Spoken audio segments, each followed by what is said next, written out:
Some would readily call it coincidence.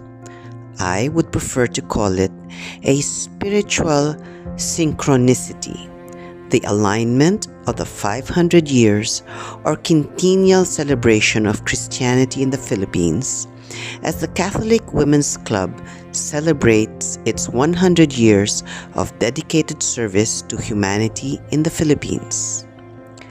While the 500 years of Christianization is essentially a story of the evangelization of a noble people, the story of the Catholic Women's Club is a story of 100 years of how a group of God-fearing women steered a humble fellowship organization to a prominent organization, dedicates its time, talent, and resources for the improvement of the quality of life of our less fortunate brethren.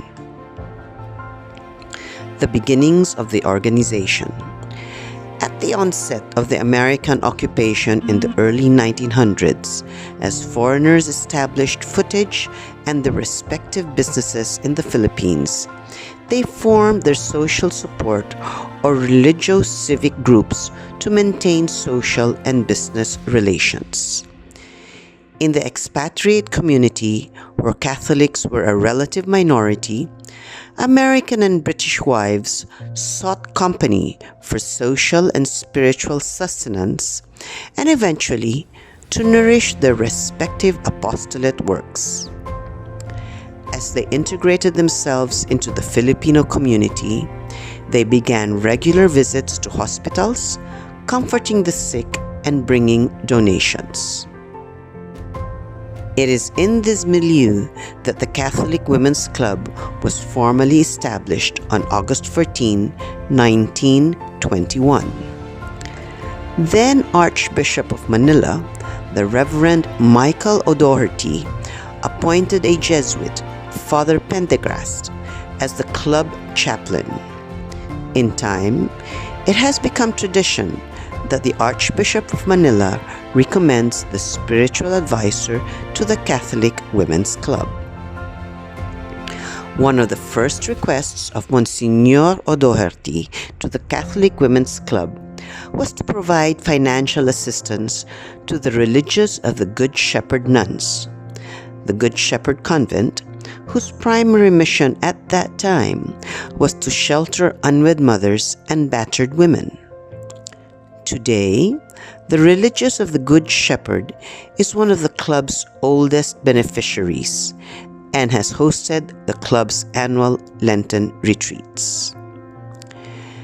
Because of the nobility of the organization's vision and mission, women from all races and nationalities, American, British, Spanish, French, Italian, German, Australian, and Filipino, among others, added to the roster of the now expanding organization. The ladies of CWC did not confine themselves to simply sharing material resources, such as their unconditional and generous support to the patients in the wards of St. Paul's Hospital in Intramuros, San Lazaro Hospital in Rizal Avenue, Manila, and continuing assistance to many religious orders, priests, and nuns. They also immersed themselves in character building and redevelopment programs for juvenile delinquents and out-of-school youth by providing or accessing these wards to religious education. To generate funds for their various charitable undertakings, the CWC ladies, as they would have done in Great Britain, Europe, and the Americas, organized a prestigious and elegant high tea event at the Manila Hotel. Invited to grace the occasion were the Archbishop of Manila, Monsignor O'Doherty, Doña Aurora Aragon Quezon, First Lady of the Philippine Commonwealth, being the gracious wife of then-President Manuel Luis Quezon, and the American High Commissioner and his wife, the Honorable and Mrs. Paul V. McNutt. In those days, The ceremonious actuation of pouring tea was a mark of distinction, stature, and prestige. Annually thereafter, the mid-year high tea, usually held every June of each calendar year, became a much anticipated social event for the CWC members and their friends.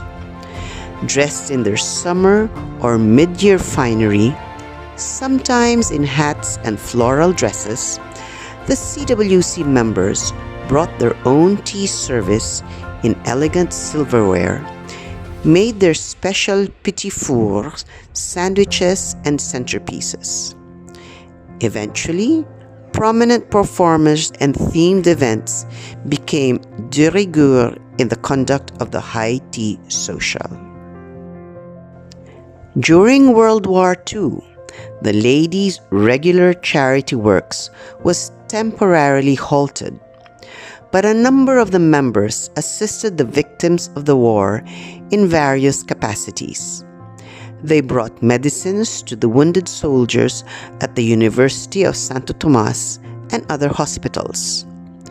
The women also brought food, medicines, and other provisions to the prisoners of war in the various concentration camps.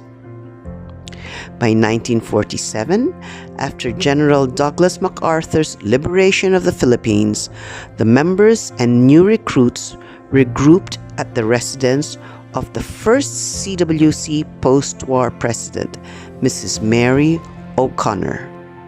Eventually, in 1952, her daughter, Mary Connor Bennett, became a president of CWC as well.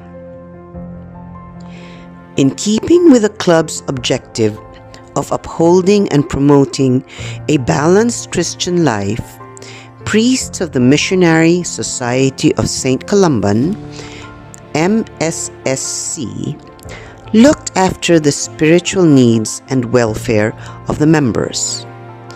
In 1976, the Franciscans assumed the role of being the organization's spiritual advisors. As the years went on, more fundraising endeavors were conjured and undertaken to be able to assist more organizations in need, and likewise to strengthen the organizational camaraderie among its members. Various tea and coffee parties were held at the Manila, British or Polo clubs, or at the Casino Español near Taft Avenue. In private homes, bridge, mahjong, and other social activities were held. To help generate a steady revenue stream, a multi-purpose sales center that would sell used clothing, shoes, homeware, and books was opened in Malate and was eventually moved to Makati. This became the predecessor of the annual Clothes for a Cause, which was eventually sponsored by Mrs. Bea Zobel at the Ayala and Glorieta malls. In time, the enterprising ladies organized the landmark Casa y Jardin Christmas Bazaar, a testament to the resourcefulness, creativity, and ingenuity of the Catholic Women's Club members. Throughout the year, the members would join workshops and craft classes, and with the help of their household staff, personally create the merchandise which would be sold during the bazaars. The first bazaar was held at the patio of the Phil Life building on United Nations Avenue in Manila. The bazaar's chairperson, Betty Laing, who was the sister-in-law of noted floral designer Ronnie Laing, requested the latter to make unique fishbowl lamps and bird cages to be sold at the bazaar.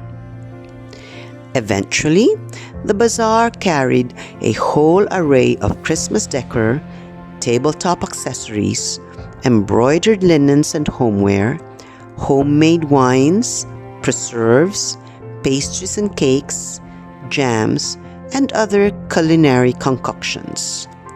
The bazaar, which evolved at well-known restaurants, eventually graduated into the ballrooms of posh five-star hotels such as the Hotel Intercontinental, which hosted the bazaar for many years, again under the gracious assistance of full-pledged member Mrs. Bea Zobel de Ayala.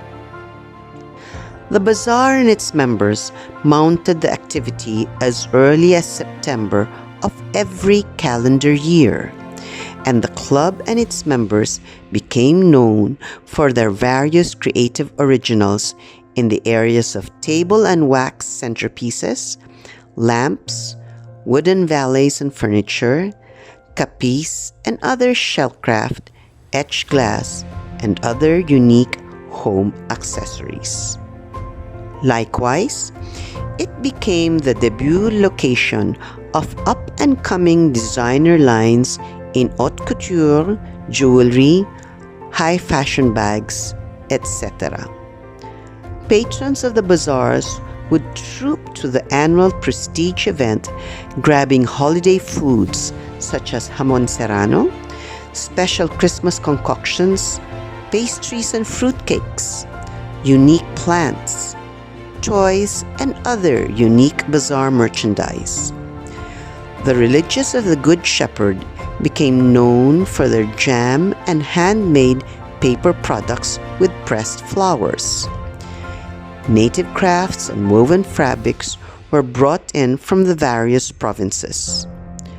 Items donated by the members were sold at the Golden Elephant table. The annual Casa y Jardin became an incubator for unique crafts, couture, jewelry, cuisine, and other ingenious products of creative entrepreneurs. Over the years, more Filipinas became members of this prestigious organization. However, inasmuch as a number of them were busy career professionals or lady entrepreneurs, they opened the bazaar to enterprising concessionaires who would carry on the tradition of fine craftsmanship and unique product lines. Other annual high-profile fundraising events. After the annual fellowship high tea sometime in June and the startup preparations for the Casa y Jardin, which would climax in the selling of haute couture, fashion accessories, linens and homeware, and decor by October in time for the holiday shopping season, the members of the Catholic Women's Club would embark on other second semester events that would be high-profile society projects, but at the same time raise funds for their various beneficiaries. Antique shows, trunk shows, painting exhibits, and auctions. In 1955, the CWC president, with the help of Mrs. Mercedes McMicking, borrowed several of noted national artist Fernando Amorsolo's paintings from friends for a historic exhibit at the Manila Hotel. During its Ruby anniversary, the club organized a grand antiques show that featured religious icons, furniture, jewelry, high fashion accessories, and elegant fabric products from private entrepreneurs, exhibitors, and collectors. Word went around that it was not just the iron chest full of coins found in the galleons of the Manila Acapulco trade or the garnet necklace worn by a French empress that fascinated the viewing public. What made it equally prestigious was the high-profile collections lent by prominent families who showcased family heirlooms such as the ivory elephant owned by the Rojas family, a carved album with the profiles of Don Pedro Rojas and Doña Carmen Ayala de Rojas, and the fine piña christening gown of Don Benigno Toda. To commemorate the UN Year of the Woman in 1976, the ladies organized an all-female art exhibit. In the said event, prominent female painter Anita Magsaysay Ho offered a blank canvas with a promise to do a masterpiece for it. Production of limited edition mother and child motif porcelain plates. In 1986, the club instituted another annual fundraising tradition, that of seeking the permission of prominent painters and national artists, and thereafter reproducing the works in limited quantities in finely glazed porcelain plates. National artist Jose Hoya was the first artist tapped by the club for his signature Mother and Child. This was followed by collaborations and special accommodations by various masters: Mauro Malang Santos, Ang Kyukok, Anita Magsaysay Ho, and Betsy Westendorp, and national artists Ben Cab, Juvenal Sanso, etc.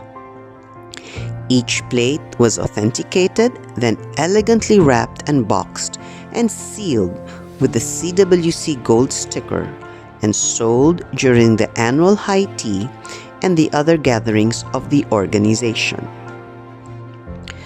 Movie premieres, theater performances, cruises, and basketball matches. Other unique and interesting activities were organized to generate continuing funds for the now expanding number of beneficiaries. Hit movies abroad were cornered and shown in advance, exclusive by ticket invitationals. Memorable cruises took off from the Manila Bay.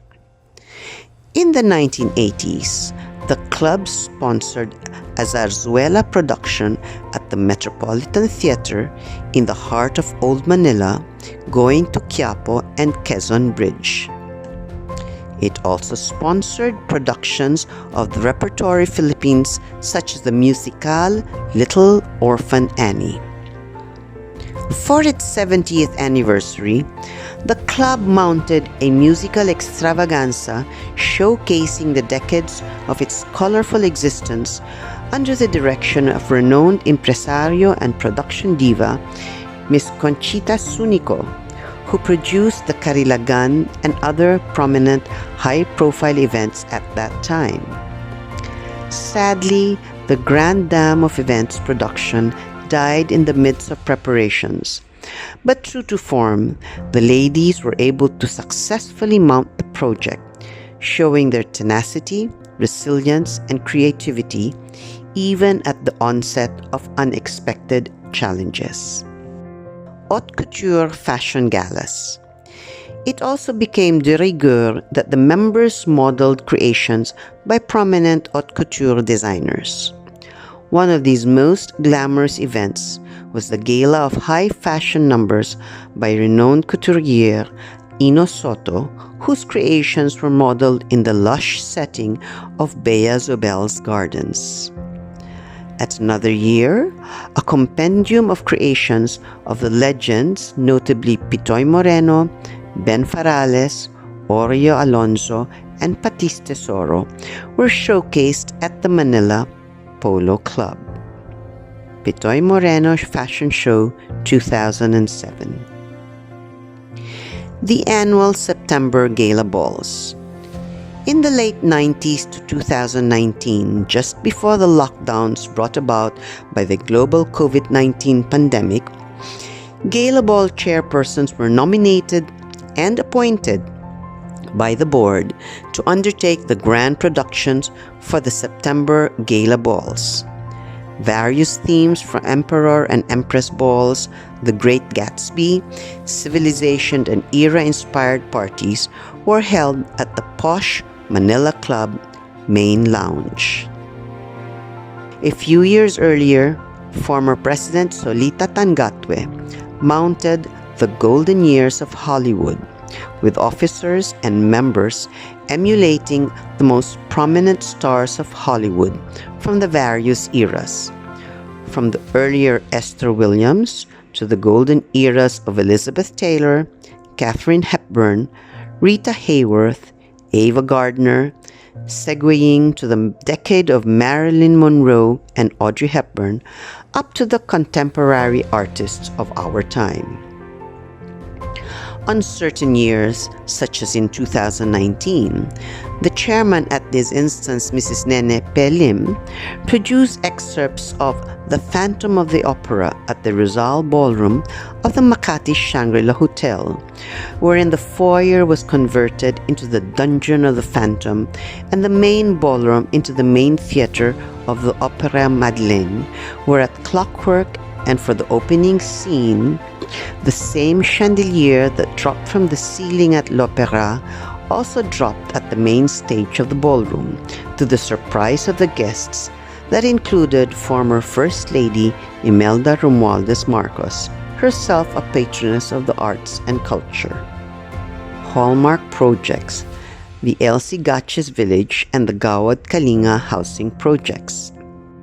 Two of the infrastructure-heavy projects of the Catholic Women's Club are the construction of several pavilions at the Elsie Gatches Village for women and children in Muntinlupa City and the Gawad Kalinga resettlement home sites in Taguig City and Palo Leyte. At the Elsie Gatches Village in Muntinlupa City, the hallmark achievement of the club is the construction of 3 beautiful cottages for women, orphans, and special children. Run by the Department of Social Welfare and Development, the land on which Elsie Gatches Village stands was donated by a childless American philanthropist, Samuel F. Gatches, and his wife, Elsie McCluskey Gatches.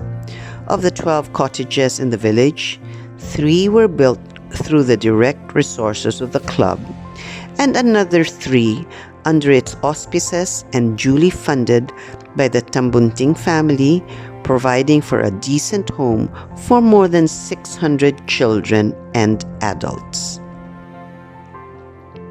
The 3 CWC cottages are aptly called Waling Waling, Water Lily, and San Jose, and the next 3 are blessedly called San Ramon, San Andres, and Santa Teresita.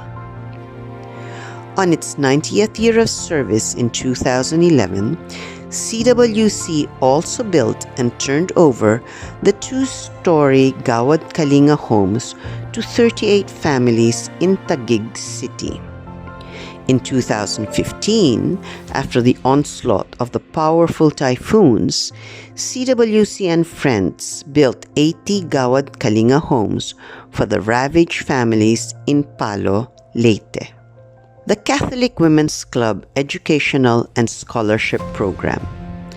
CWC is also immersed in its continuing educational scholarship drive, wherein many poor but deserving students are supported by the club. These endowments are given to college students. As soon as they graduate, they can now help in the sustenance of their familial needs and the continuing schooling of their younger siblings. CWC partner schools include Punlaan, the Don Bosco Vocational School, the PUP Laboratory. Seminarians likewise through St. Jean-Marie Vianney are supported to become future priests and deacons. Projects that care for the environment.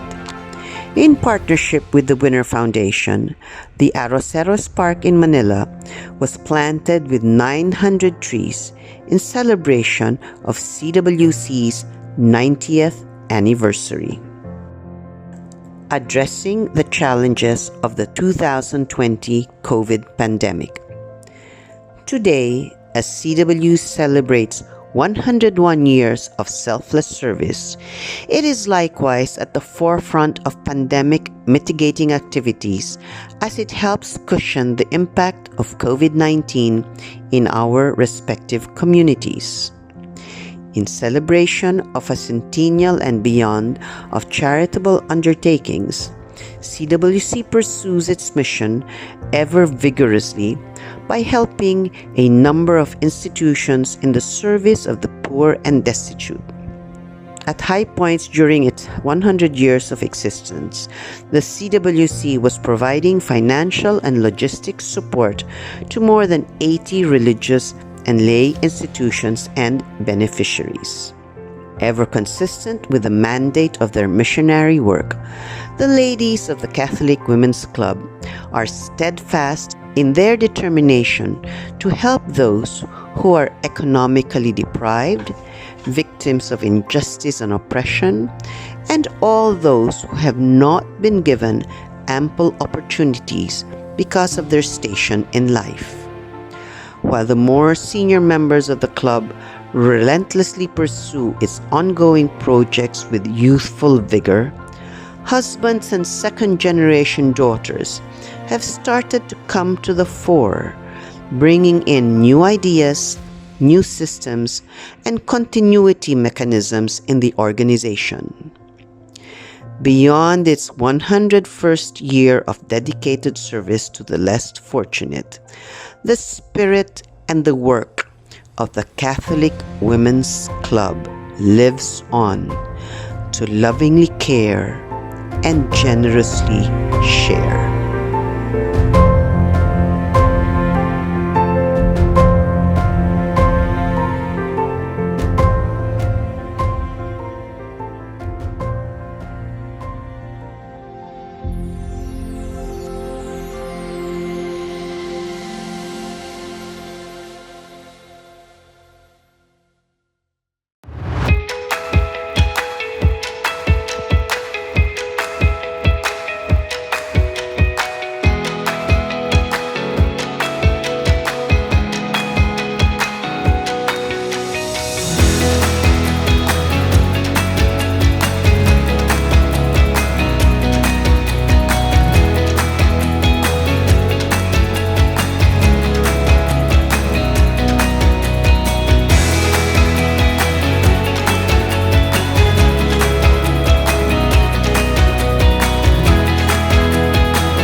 After 2.5 years of hibernating in our homes and drinking our tea individually as we attend the never-ending Zoom meetings, gatherings, and eulogies, it is so refreshing to come together under one roof.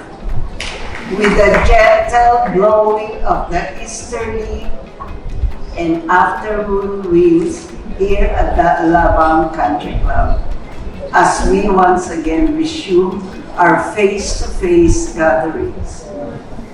This time in celebration of our annual fellowship and high tea event for 2022.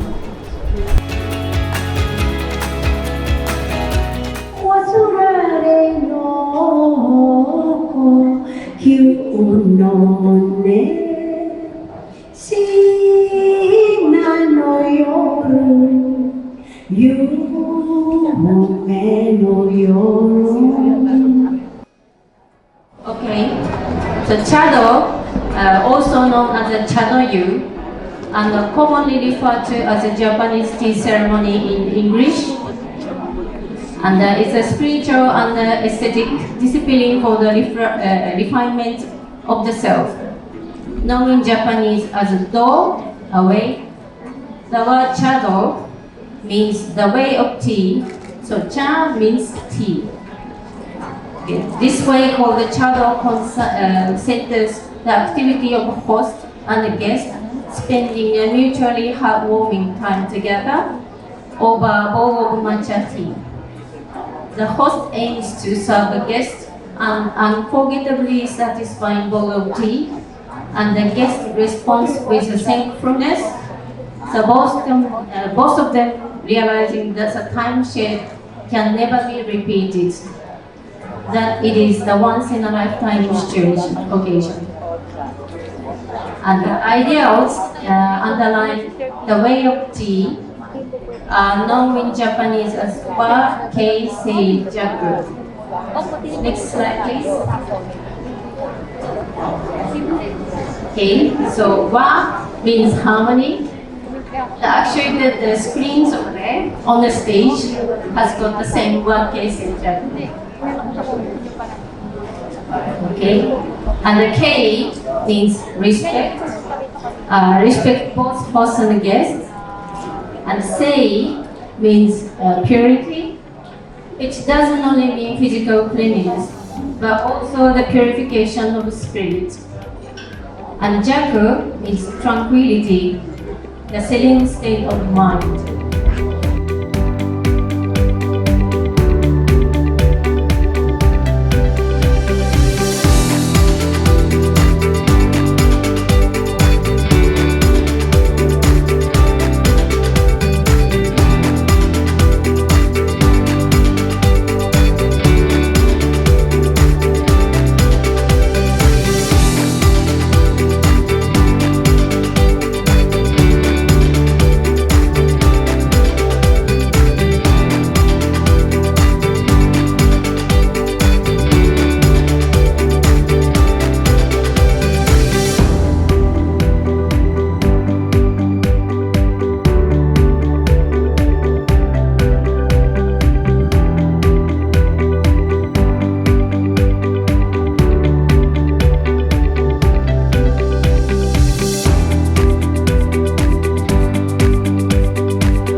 Thank you very much for bringing the Japanese tea balls from Japan. Another round of applause, Mr. Edward.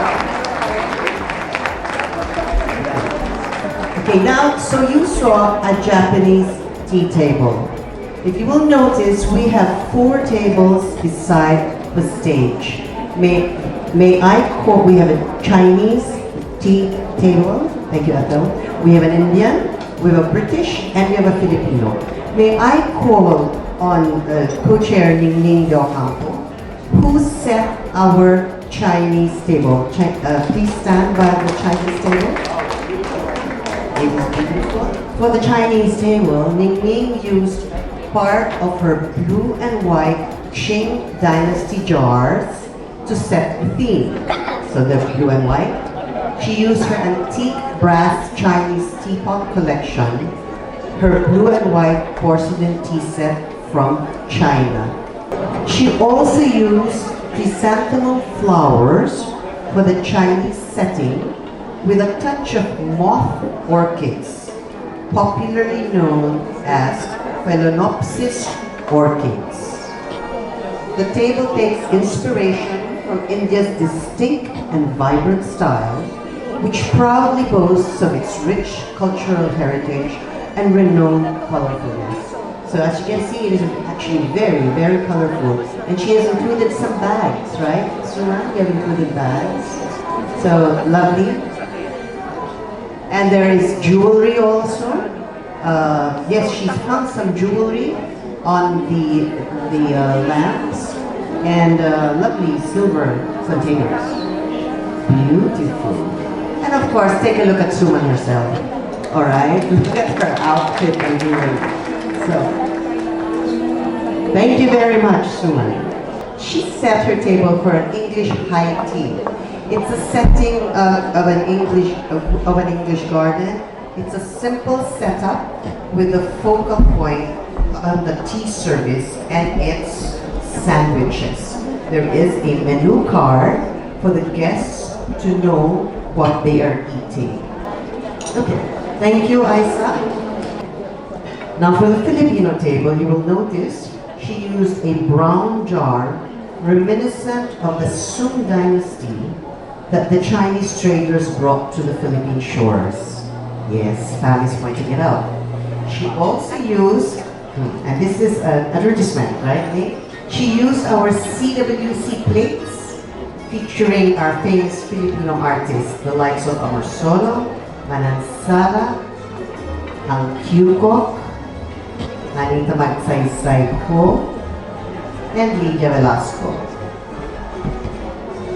She also used hand-woven inaul fabric from Cotabato and shells from the Philippine seas.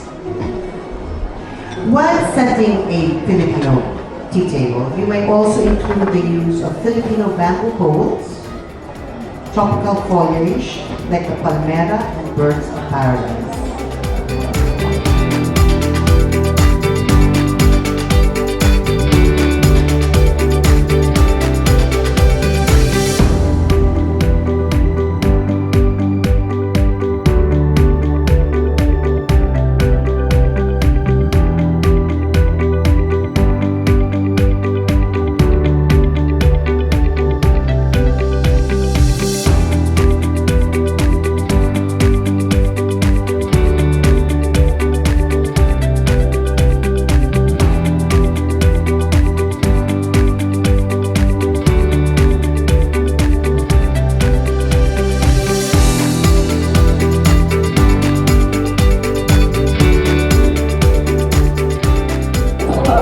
We are the ladies of the Catholic Women's Club limited edition plate called LEP.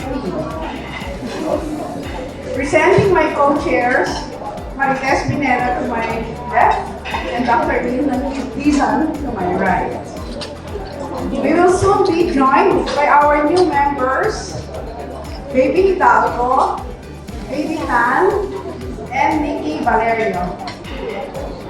The CWC Limited Edition Plates Committee will once again launch our 2022 Art Plate by Vicente Malansala. There's none on the screen. Here are the plates. There are two versions of the painting of Vicente Malansala's mother and father.